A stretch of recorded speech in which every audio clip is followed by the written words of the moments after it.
College of Human Kinetics.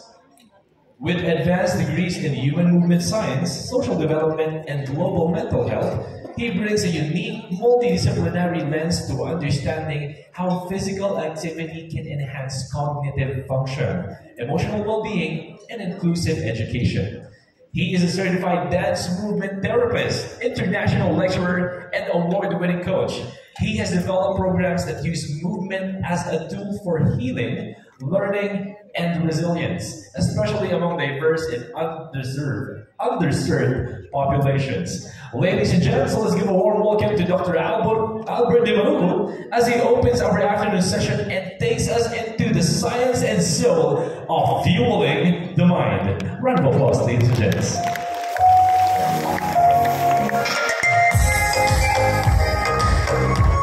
Thank you, Gatorade and Redsco for having me here this afternoon. And of course to Region 1 and together with Car Region, magandang hapon po sa ating lahat. So, yeah, did you know that the mind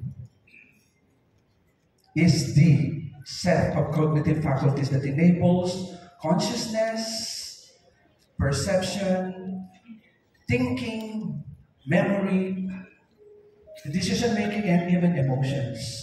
So it allows us to interpret the world, we process informations, and we gather thoughts, feelings, and actions. And it is also, when we're talking about the minds, it is also linked to the brain. And it allows us to get involved on subjective experience and awareness. So clearly, we're lucky as human beings that we have the mind wherein we can have free will and free choices. No? And that comes in, no? In general, the behavior that we have.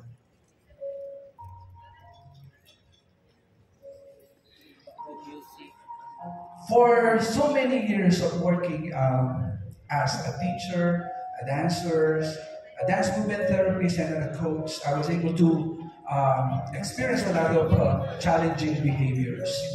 One thing is that when I was working in Australia as a dance movement therapist, a clinical dance movement therapist and aged care, I was able to work with a lot of elderly, I would say adult persons who have dementia. So I designed a program with them. So as you can see, of course, the challenges there is on how you can invite them to participate in any design program. And also comes when I'm back here in the Philippines when I started to work at the UP Diliman, or College of Human Kinetics, and I was able to be the coach of dance sport.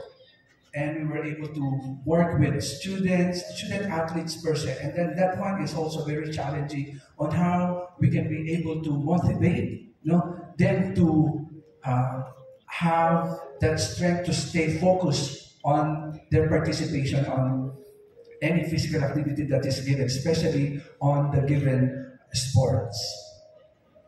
So for today, so a little intro, we will be working, or you will be, in terms of like the facilitation that I'll be doing, you will be experiencing it. All right?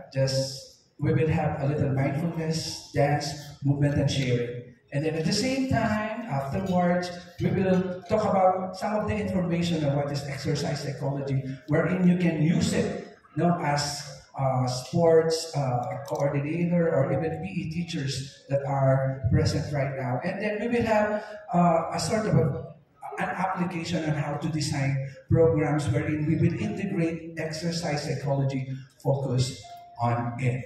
Alright. So, ready na ba kayong lahat? Buhay na ba ang lahat after that sumptuous lunch? So I think if we are all ready, we'll start with the experiential. So may I invite everyone right now to just sit comfortably on your seats, and then you can even put all your belongings, all the things that you have, put them on the table. All right, and then make sure you're seated comfortably right now. Yeah, sige. And then you can put your hands on your lap. Yeah. And then I invite you just, yes, make sure your feet are on the ground. You're seated comfortably. If you want to go a little forward or if you want to lean backward on the chair, that will be also advisable. So now I invite you to just gradually close your eyes if you feel comfortable on it as you inhale and exhale. Feeling so relaxed. Just focus on your breath. And if there are some images that are coming into your mind, acknowledge them and let them pass. As you breathe in and breathe out. Breathing in and breathing out. And then we will have breathing exercise, 4 counts inhale and 4 counts exhale.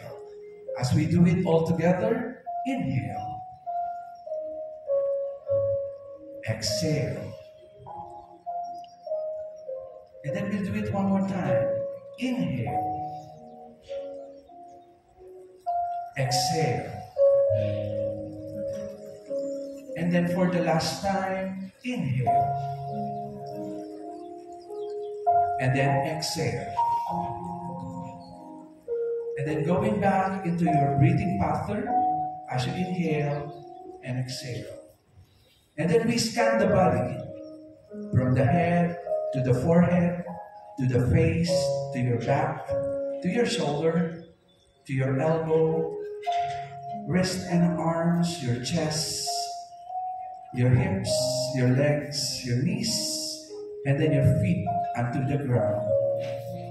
And then one more time as we scan it, imagine that there is a warm water of relaxation pouring into your head, to your forehead, to your face, to your back, to your shoulder, to your elbow, wrist and hands, to your chest, to your belly, to your hips, legs, knees, and feet onto the ground, embracing you with water of relaxation, a cool water of relaxation. As you breathe in and then breathe out. Breathing in and then breathing out. And then at the count of 10, you can gradually open your eyes. 1, 2, 3, 4, 5, 6, 7, 8, 9, and 10. Welcome once again. As you open your eyes, we can do a little stomping on the feet. Sige, stomp. We will do some movement right now. Okay, stomp your feet, clap. Very good. And then you can stomp again and then clap. Very good. And then I'll invite you now to stand. Alright, you can put your chair in front and then you can go behind the chair. Or you can even utilize the one at the side or the one in front of you here. Yeah, sige. So we will do a little movement exercises. Alright, so you stop. And then you shake your hands. Very good. And then you can hold your wrist, the elbow, the shoulder. Start doing it one more time. Feel the vibration, huh? Feel the vibration. Let it reverberate. Ready? And go.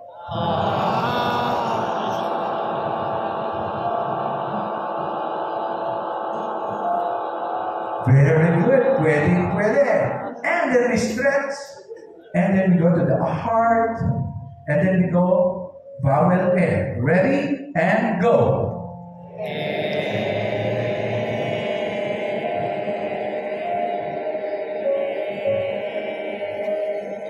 Very good. And then you try to do it one more time. And focus.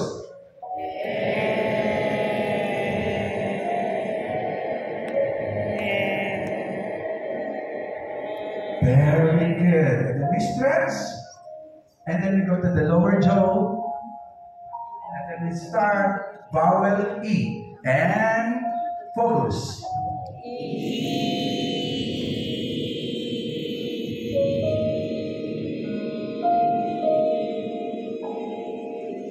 Very good. And then we'll try it one more time and louder.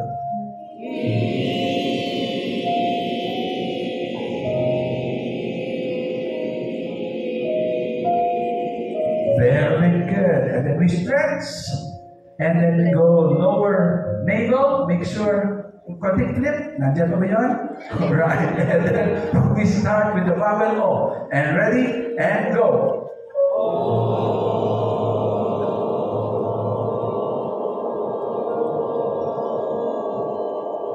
It's getting there. And one more time. And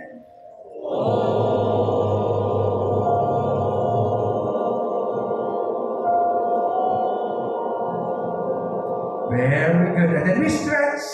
And then to the stomach. Alright, nandiyan yung stomach. Alright. And then we do vowel U. And focus.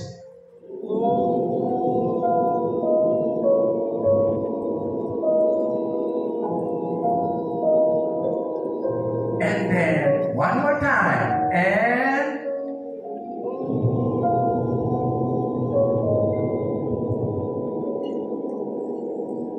very good. And then you just shake the hands, your legs, and then we'll strike hop, hop, hop, hop 4 times. Alright? Are we ready? To your mind, the strongest, para push.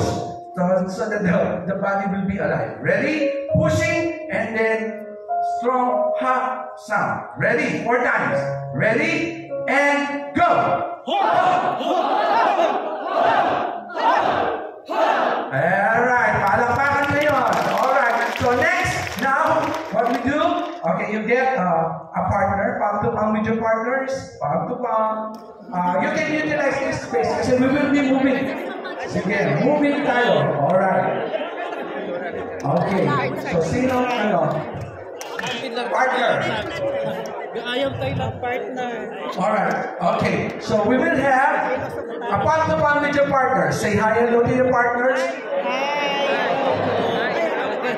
Palm to palm. Alright, and then nominate a partner, the leader and the follower. So who will be the leader? Taas ang kamay. Very good. And then who will be the follower? Alright, okay. So the leader, index finger, alright, merong magic thread on each, alright, that is attached into that. And that one is attached to the nose, alright? And then you need to explore, you need to follow. Follow with the entire body. The entire body. Alright, you can even utilize the space, alright? You can utilize height, and then that. Alright? Okay, are we ready? Alright, okay, sige. Ready? Now. Okay, palm to palm, and then away. Index finger. Away na. Away na yung, wala nang touch. Only the index finger. And ready? And explore. Yeah, explore. High. Very good. Yan, sa baba. Pwede. Sa taas. Pwede kaliwa. Kanan. Huwag masyadong malapit. Baka pumasok. Alright. And go. Left. And right. Moving. And moving. And very good. Have a clap. And then we do it one more time. This time the follower becomes the leader. Playback time. Ready? Okay na. Ganti na to. Ready? And go! Sige, galaw. Sa kaliwa. Sa kanan.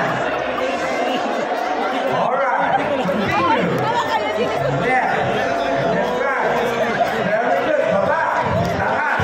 Kaliwa. And then kanan. Alright. Have a clap. Okay. Palm to palm again with your partner. Alright. Okay. This time, so who will be the leader? Taas ang kilikili. Oh, very good. Ang follower, taas ang tuhod. Very good. Flexible. That's stability and coordination. So this time, we will have an inch apart. Okay? This time, mirroring. So you need to look at the person's face and eyes. Alright? And target. And then you need to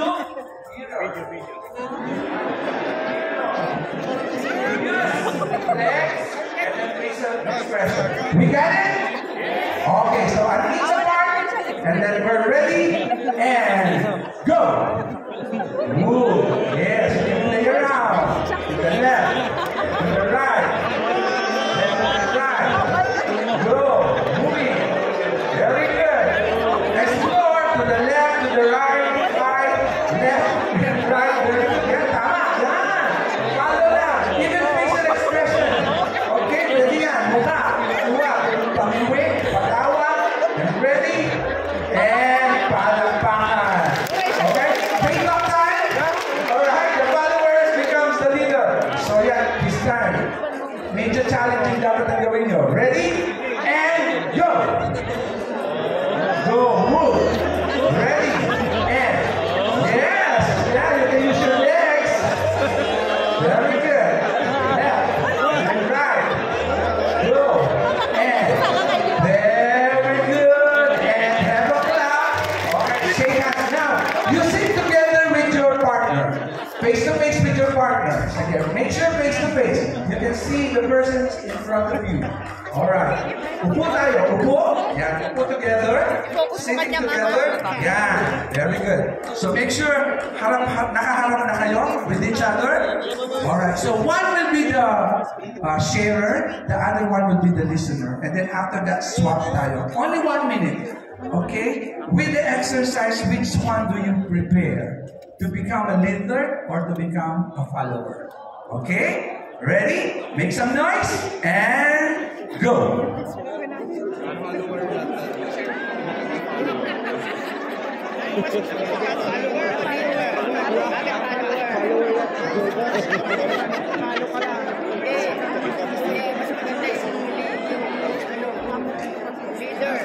The other one will be the doer, the speaker. The other one will share. No, the other one will share. The other one will be the listener. So just share your experience and which one do you prepare? To become a leader or to become a follower? With an exercise.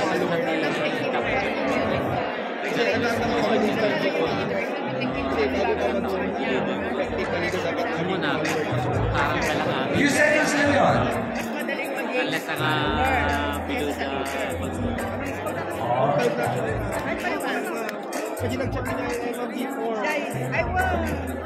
Okay.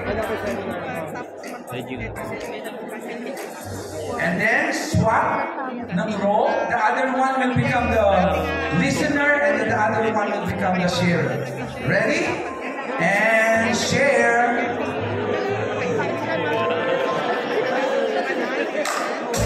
Yeah, share your experiences.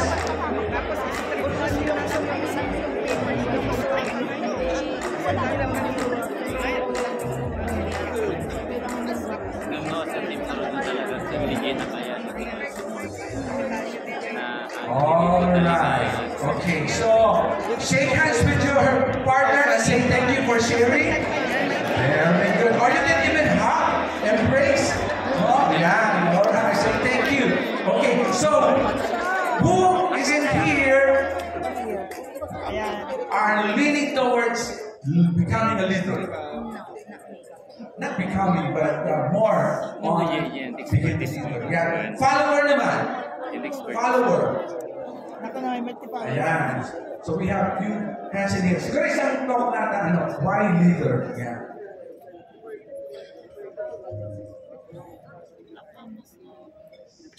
I'd like to be in a leadership position because I want to execute my plans. So when you are a leader, you have the opportunity to do whatever it is you have planned for your life, for the organization, for your family. Thank you very much, ma'am. It's all about planning, leaders. O sa follower, sino naman sa follower? Dito.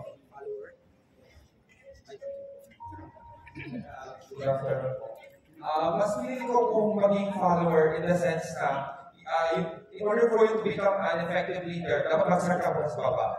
Kasi yun yung ma-accumulate mo mga experience para mas maging leader ka. Yun yung naging basis ko. Napiliin ang follower. Thank you very much po, Jan. So, there's no right or wrong. or becoming a follower or becoming a leader. It's sort of a cycle yan. Umiikot lang naman tayo yan. Alright? From becoming a follower to becoming a leader. Alright. So have a clap sa lahat. With that, and then, meron pa tayong isang movement exercise. May I invite everyone now, stand up, pasok ulit, ang mga upuan. Alright? Or you can even utilize this space. O yan, dito sa harap. Make sure apat kayo. Apat. Apat sa grupo. Apat kayo sa grupo. Alright? Okay. 4 in the group. Sige. Yes. Amin ba? So yung 4 in the groups. Akan mabalit ko ang pandigay mamapalitan. Ayan. And then facing in here. Alright. Facing in here, apat kayo na horizontal. Horizontal. Yan. Lahat ba? Apat? Make sure. Kasi dapat meron kayong lugar na makakagalaw kayo kasi sasayaw tayo. Alright? Sasayaw tayo. Apat na. Apat. So number 1 sa dulo, number 2, number 3, number 4. Sinong number 1 dito? Hindi? So, apat kayo. Yeah. Number 2. Yeah. Number 3. And then number 4. Okay. So are we ready now? So change tayo on the next screen. Sorry. Ako pala yun. Alright. Okay. So number 1, number 2, number 3, number 4. Are we ready?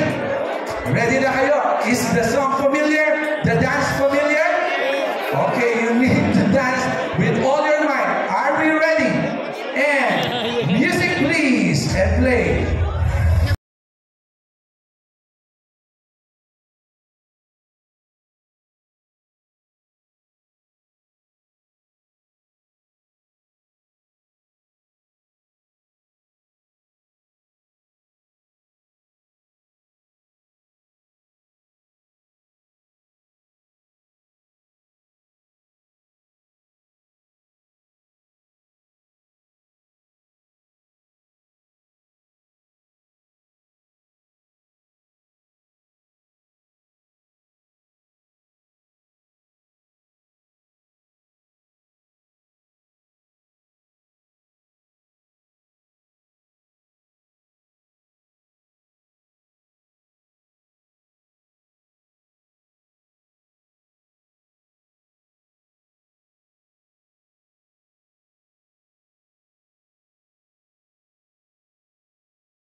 Yan. Facing with each other. It can be hand to hand. A big circle. Yan. And then you can go. Come closer. Closer tayo. Closer. Ayan. And then we go closer and closer. Yan. And then we face counterclockwise. Counterclockwise. Yan. Use the brain. Saan ba yung counterclockwise facing? You should be facing and holding the shoulder. Hold the shoulder of the one in front of you. In counterclockwise. Counterclockwise. Paano counterclockwise? Ayan. Counterclockwise. Ayun, cognition. Dito, o dito. Ayan, yan. Counterclockwise. Counterclockwise behind. Dito kayo. Ayan. Pakita natin. Counterclockwise behind. Yun. Ganito. Pabilot. Pabilot. Yan. Hindi kayo harapan. Back to back yan. Yan. In a circle. And then up. Ito yung massage na sinasabi. Diba? Okay, so we do tapping. Tapping at the back. Very good. Yan. Inhale. Yan, yan. And then we can do a little brushing. Alright. We do cat. Meow. Meow. Meow. And then, oh, don't move. Yan. Come closer. Very good. And then we do chicken. Tick, tick, tick, tick. Yeah, very good. And then we do the snake. Very good, snake. Very good. And then we do it on the other side. Other side. Face clockwise. Ayan. So we do tapping. Tapping. Yeah, very good. And then we go brush. Brush. Okay, likod lang ha. Hindi lahat ng muna. Yan. Likod. Iba kamay. Yan. And then we do the chicken. Chicken. And we do the cat. Cat, meow, and then the chicken, very good, and then of course the snake, and then we brush, and then brush, alright, and then we go facing here, up, facing in here, up, just inhale and exhale, okay, and then we go down, one more time, up, with your toes, heels high, you can balance, and then we go down again, we go touch, very good, and then up. Alright, and then we do one more time, inhale and exhale to mobilize the back. Alright, and then up, facing the palm in front, and then we do a little wave. Move them all together, and then slowly, gradually, they go down to your face, and you say, bye-bye. Thank you very much. Alright, so I think this is the time for you to hydrate. Yan, inom na kayo. Inom. Yan, drinking. Very important, no? Alright, so drink water or drink Gatorade. Alright. Okay, so inhale and exhale, feeling so relaxed. And then I think we go now to the second part. Okay, na tayo for the information. So we'll be talking about exercise psychology, which is the behaviors in the promotion of physical activity and sports participations. Very important. Behavior, tulad na nasabi ko kanina, no? Pinaka-importante yan on fueling the mind, no? How you can transform or change, no, certain behaviors, especially in participation in sports and in physical activity. So we will be talking about this, no, exercise psychology. But then we need to understand physical activity in exercise psychology. It is about more than just the physical aspect. It's a journey that involves the mind as much as the body. So hindi lang mind, but kasama ang katawan. Okay? And then we need to understand physical activity. It can be that lahat ng galaw ng buong katawan, according to the World Health Organization, is movement. No, that is a physical activity that entails, of course, movement. Even during your free time. Okay? Even yung transportation, walking, going to different places, no, from point A to point B, and even, of course, all domestic or sinasabi mo household chores. Alright? Those are physical activity, and then those are part, no, of as defined by the WHO.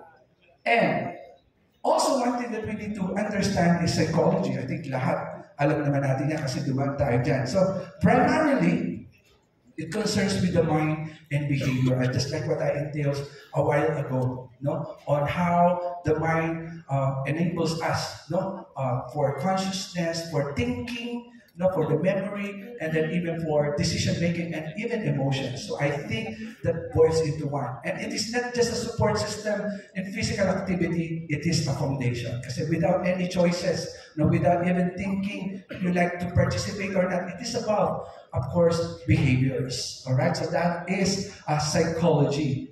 So we need to understand now the difference between, of course, exercise and sport psychology. Kasi kung minsan parang, anong kaibahan ng dalawang yan? No, in terms of us understanding it very well. So when we talk about exercise psychology, it concentrates on the mental and emotional effects of physical activity, often for general health, fitness, or rehabilitation rather than a competition. So kung makikita dito, it is not about competition. Alright? And then when we talk about psychology or sports psychology, it is on the mental aspect of athletic performance. Alright? It deals with psychological factors that affect performance in competitive sports. So as you can see, you're talking about the daily work that you do or physical activity that you do on exercise psychology, and then of course sports psychology, you talk about competitive sports. And then who are the people, no, or stakeholders within that? So when we talk about exercise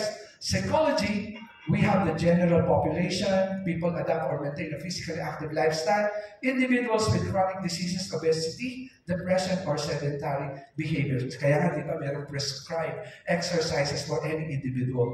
Alright? But when you talk about sports psychology, it is for competitive athletes, coaches, sports team, from elite to amateur to professional level. So as you could see, the difference of those two when we talk about those two, no, when we talk about exercise psychology and, of course, sports psychology. And go further tayo when we talk about exercise psychology, mainly focuses on 2 points. One is better understanding of the issues. Ano ba yung mga issues that are being dealt by a person in various exercise setting, and why people behave as they do in physical activity settings. Nagpa-participate ba sila? Ayaw ba nila? O gusto nila? Bakit? So those are the things that you need to focus on. No? Kung sa mga estudyante, nagbigay ka ng isang exercise, you need to understand the person first. At yun ang binibigay ng exercise psychology, to understand the issues within the person.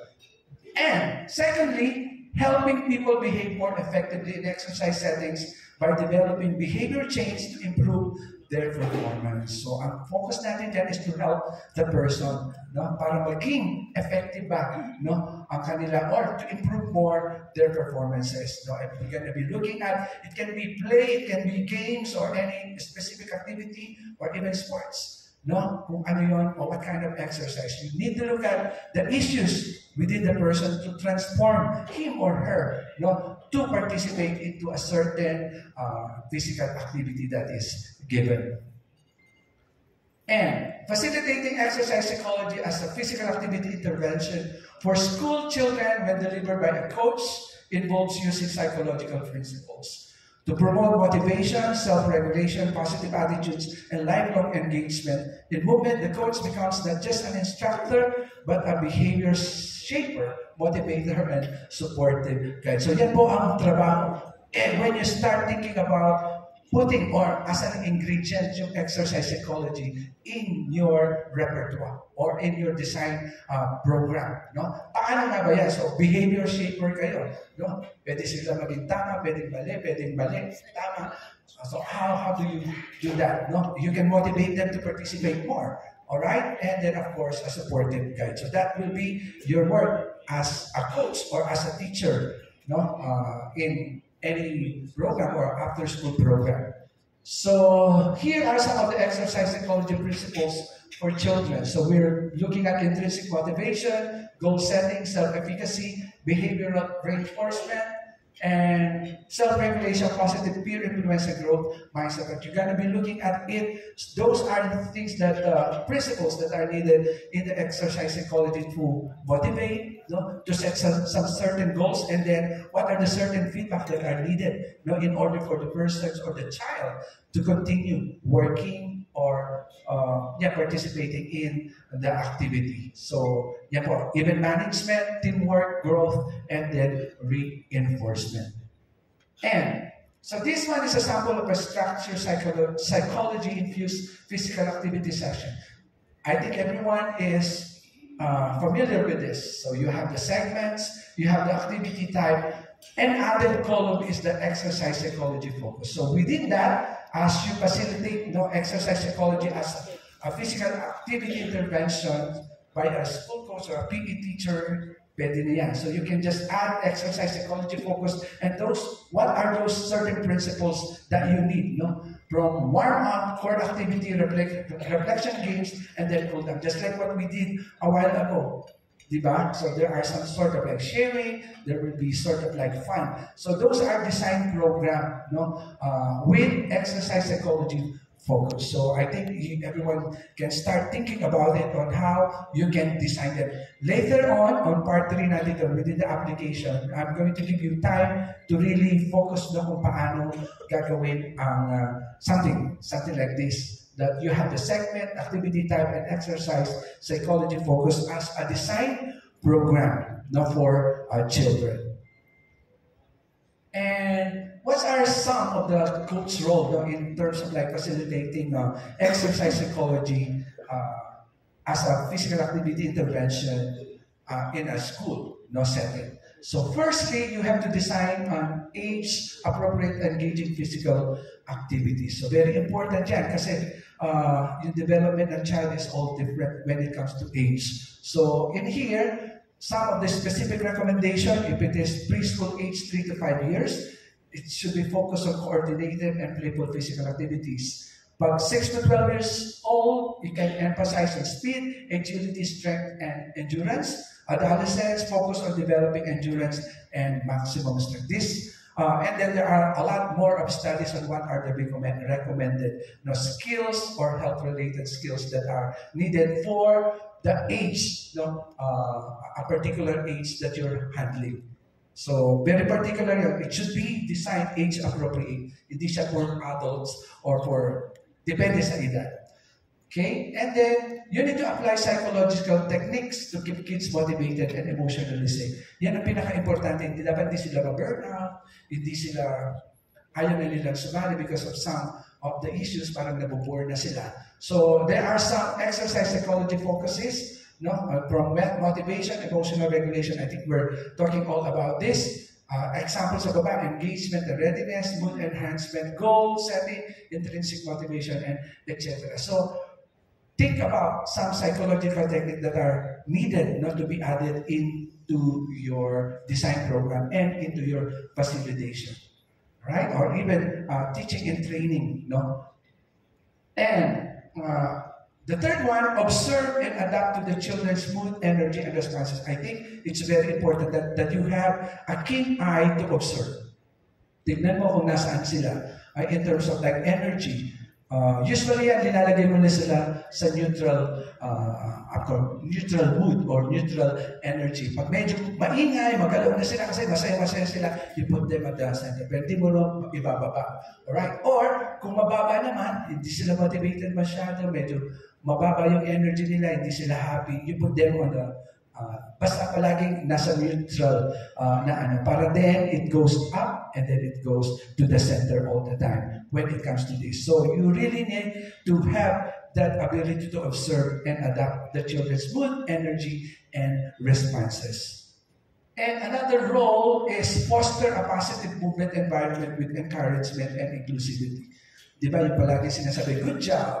Yan, so you're doing well. O meron ka na nagawa mo na yun, nakatalon ka na. Or yan, dati hindi ka nakaka-shoot or ng ball or you were able to know now how to pass and receive. So something like that. And then inclusivity. Dapat lahat nagpa-participate. So you need to design a program that is very inclusive. Hindi na naiiwan yung isa. But everyone should be part of a given activity. Kaya very important yan. One of the coach's role is really encouragement and inclusivity.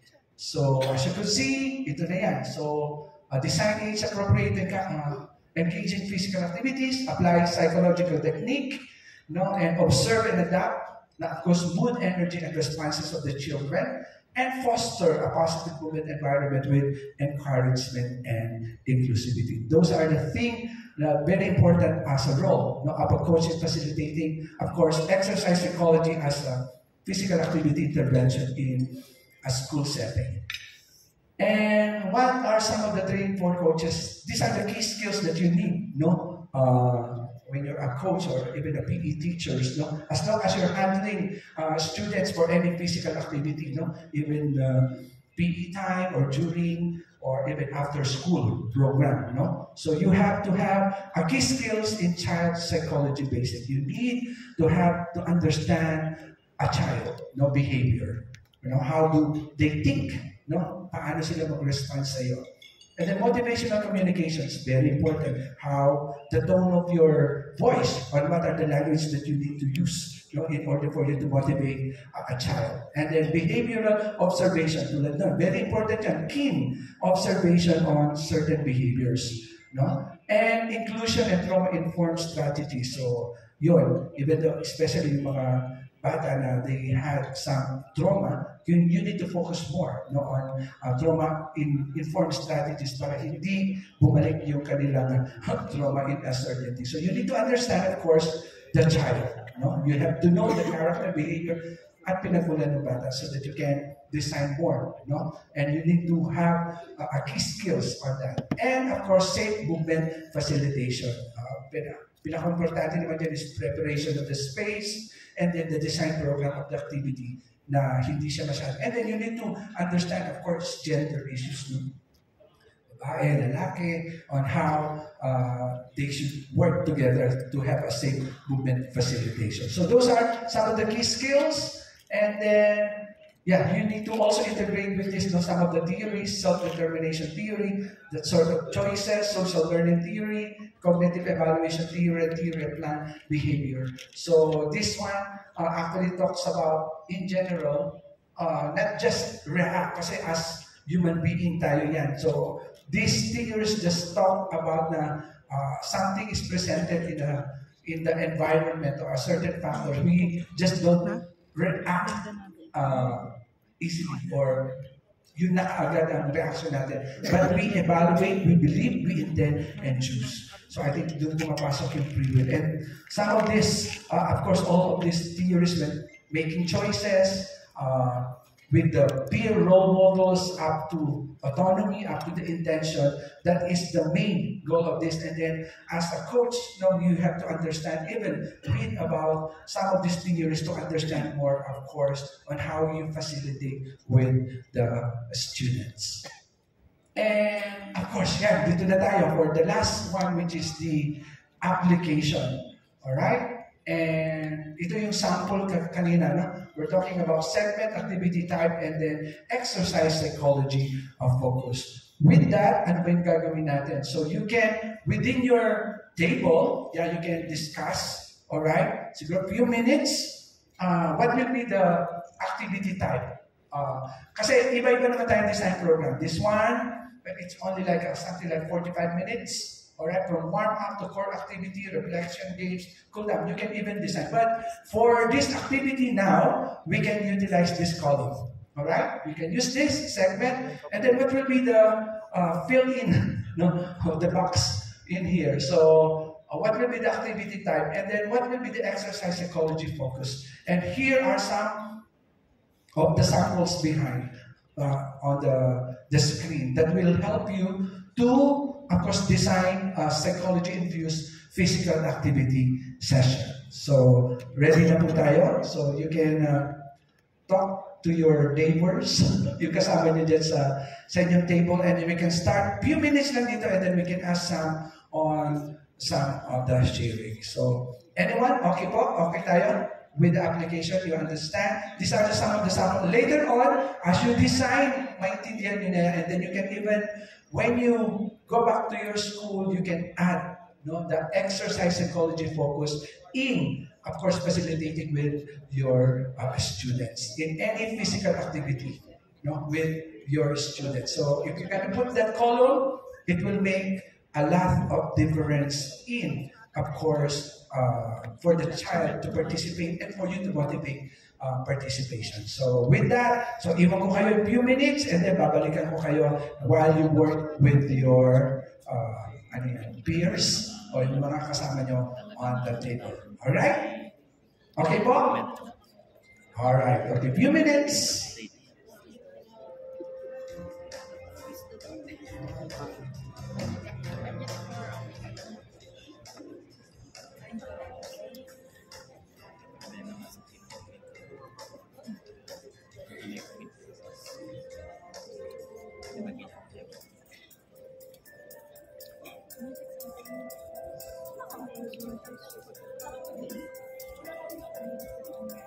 You can use, if you don't have any paper, wala tayong paper, you can use, ano naman na tayo parang technology ngayon, the new generation, you can use your cell phone. Hindi naman to exam, alright? Just for you to, of course, gamitin ang internal cognitive process natin. How we use our mind, our brains to function.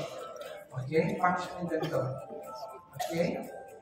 Few minutes lang, probably a minute and 2 minutes.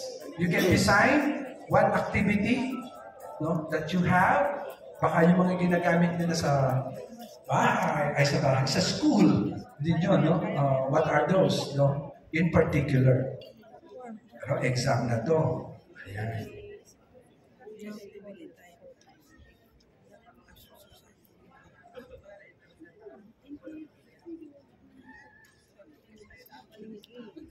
Yeah, we have 2 minutes lang, and then after that, probably we can ask one person just to share. Dito lang, you need to utilize your brain to function, and you need not utilize but challenge. Challenge the brain in terms of like understanding, some of the exercise psychology focus that are needed.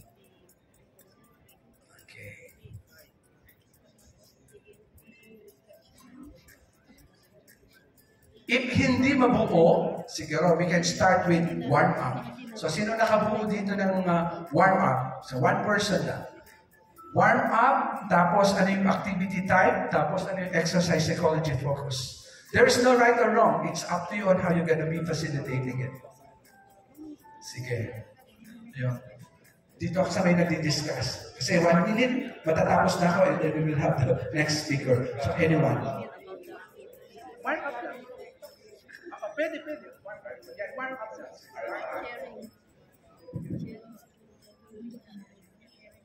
Good afternoon, everyone. Usually talaga naman ang warm-up, inhale, exhale. Di ba? We do that. And then, body stretching. Focus naman.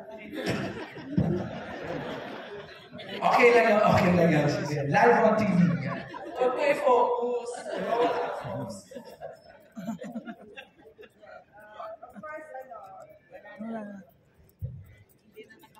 Hindi na nakapokus. Hindi ako prepared dito Kaya mo yan. Sige, focus tayo. Balik tayo sa dati. We do, lagi naman nag-start tayo, inhale, exhale. Kagaya lang ginawa natin kanina. Warm up. Kasi katatapos kumain, so para magising ang katawan natin, magising ang buong, fueling the body and the mind in one. We do para mag-breathe in, breathe out, the exchange of carbon dioxide and oxygen. We do that, the basic. Kumbaga basic po yun. We do that naman actually 5, siguro ano na yung 5 minutes. So, yun lang naman ang anak ko, sir, usually on that. Inhale, exhale, kasi basic po yun.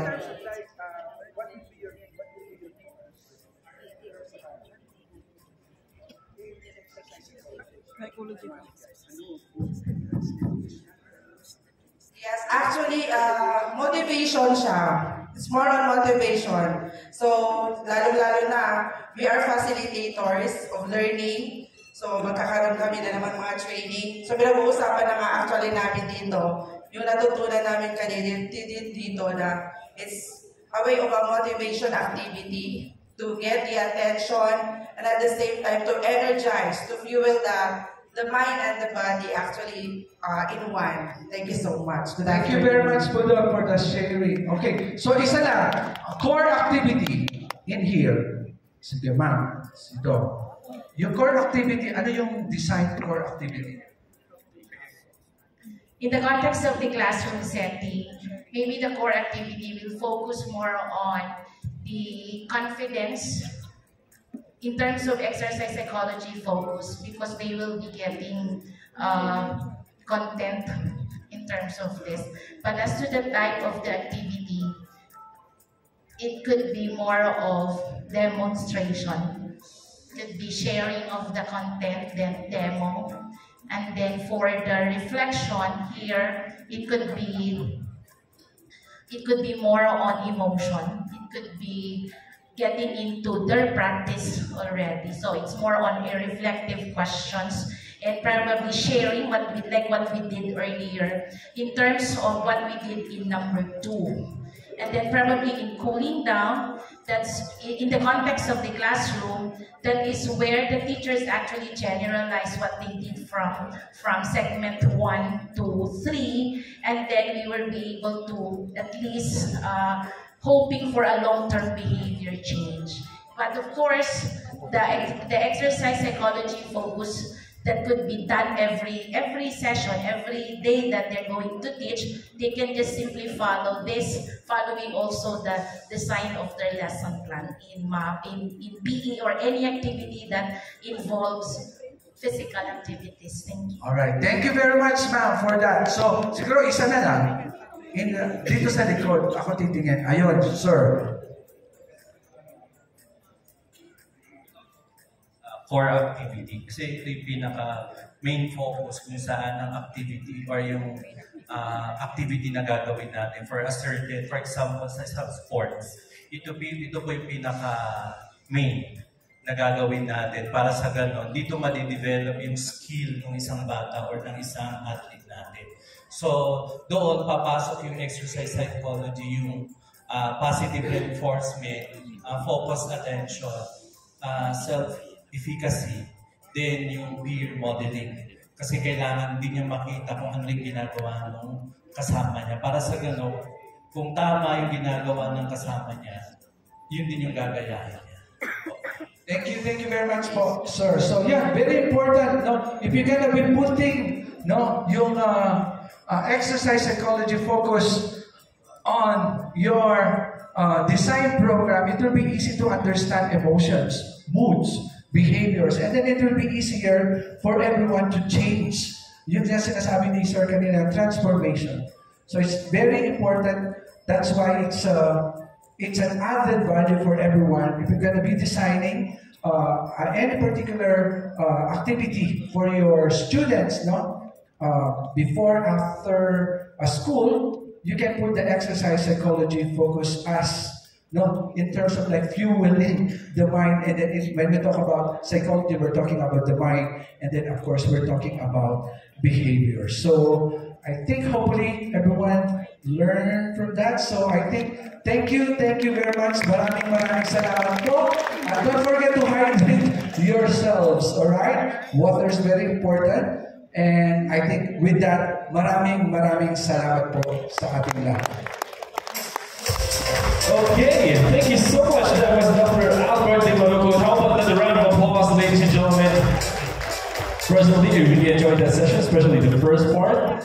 Maraming salamat for fueling our mind this afternoon. Now that we've explored the exercise psychology, we now move on to another core of learner wellness, and that is fueling the body through a solid understanding of the physiological foundations of physical fitness and wellness. Now, ladies and gents, before we fuel the body,